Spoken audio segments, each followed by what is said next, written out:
Muntinlupa, Maylene Lupena.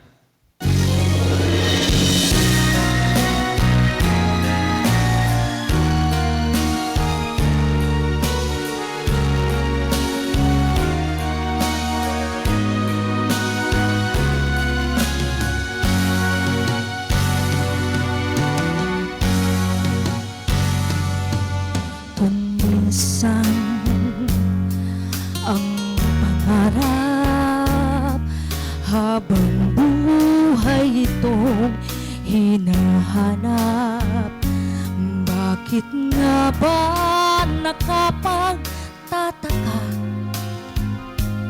pag ito ay nakamtan mo na? Bakit may kulang pa? Mga bituin aking narating, ngunit langit ko pa rin sa iyong piling.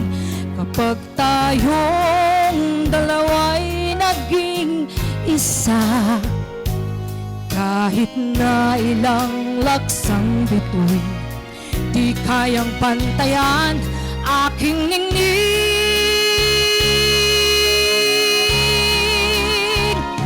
Palutin mo ako ng hiwaga ng iyong pagmamahal.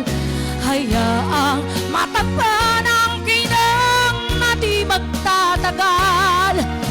Mabuti pa kaya'y maging bituing walang ningning, kung kapalit nito'y walang paglaho mong pagtingin. Itago mo ako sa lilim ng iyong pagmamahal. Limutin ang mapaglarong tinang ng tagumpay. Sa piling mo ngayon, ako'y bituing walang ningning, nagkukubli sa liwanag ng ating pag-ibig.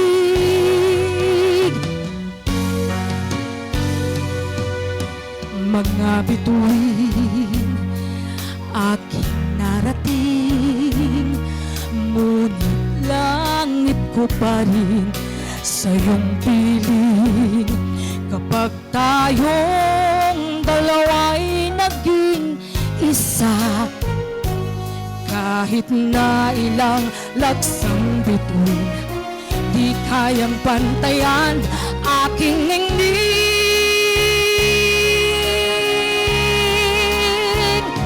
Palutin mo ako ng hiwaga ng iyong pagmamahal. Hayaang matakpan ang kinang na di magtatagal.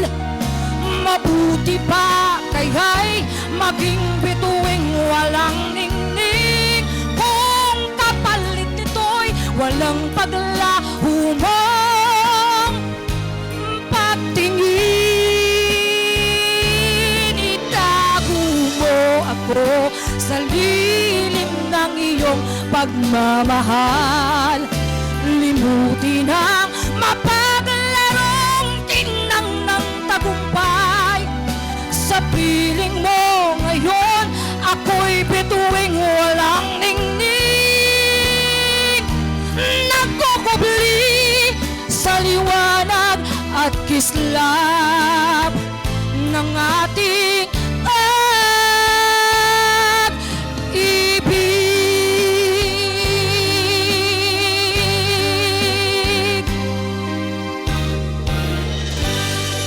Once again, real star contender number 2 from Muntinlupa, Maylene Lupena. Yeah. Hello, Maylene. Kamusta ka? Hello po. Ah, nakahinga na? Parang naiiyak si Maylene. Oo. Anong pakiramdam, ma'am? Masaya po. Kasi nakabalik na po ulit ako sa Pagkanta. tuntunan. Ikaw ba ay talagang mga awit at kuntisera? Hindi naman po talaga totally kuntisera, pero mahal ko po ang musika. Oo, tama. Kaya alam mo kapag mahal mo talaga yung musika, no? Parang kahit saan na lugar ay intablado para sa iyo. Correct. Saka ano, parang kulang yung ano mo, parang kulang yung pangarap mo pag hindi mo natuloy, di ba? Parang yung Opo. natuloy na kaligayahan. Opo, totoo Ano po bang yun. pinagkabalahan ni Ma'am Mylene?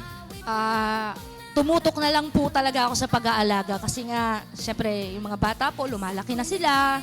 So, kailangan po ng gabay. Kung totoo siya, nagsawa na po sa buhay dalaga. Ika nga, parang tutok na po sa pamilya, sa mga anak. Yun. Oo. Pero power ang mga contender natin kasi mga superwoman sila na Yes, Ron. hindi hadlang kahit na may mga inaalagaan silang anak at nasa bahay, natuparin yung mga Totoo. pangarap pa din nila. Nakakatuwa. Kaya naman, para malaman kung nagustuhan ba ng ating mga hinampalan ang iyong kinanta, Mylene, tanungin na natin si Jurado Paulo.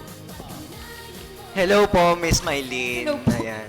So, yun lang. Congratulations po pala. Ano po pakiramdam na tapos na po kayong kumanta? Yes! Ayun. Yun yung gusto ko. Sobrang powerful po ng boses ninyo. Grabe po. Wala po akong masabi. Ang ganda. Ang sarap sa tenga. Hindi mo lang basta kinakanta yung kanta mo, kinikwento mo rin. So, I love that. Thank you po. And, ayun nga. Ikaw yung masasabing matatawag ko na performer. A Thank real you so star. much. Yan. Oh, thank you so Sobrang powerful. Yan, projection. Wala kang masabi. Ang ganda. Siguro, ano lang, may mga part lang na dahan-dahan tayo sa pag-abot.